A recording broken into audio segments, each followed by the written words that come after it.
कर ये फिर भी नहीं सुनेंगे। आज तुझे मैं बताऊं, इनके साथ इन्हें नजासत में फेंक, ये फिर भी अपने आप को नहीं बचा सकेंगे। ये नहीं देख सकते कि नजासत में जा रहे हैं, गंदगी में जा रहे हैं या पाकी वाली जगह पे जा रहे हैं, इन्हें तो इसकी भी खबर नहीं।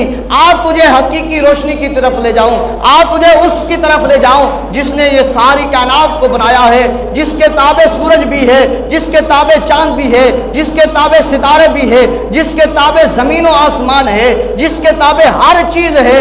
आज तुझे उसकी तरफ ले जाऊं। कहा वो क्या?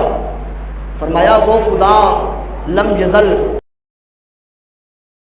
मेरा खुदा लम जज़ल ऐसा है, ऐसा है, ऐसा प्यारा है कि अगर रात अंधेरी हो, अंधेरी रात में जंगल में गार अंधेरी हो, उस गार के अंदर एक काले रंग का पत्थर मौजूद हो, उस काले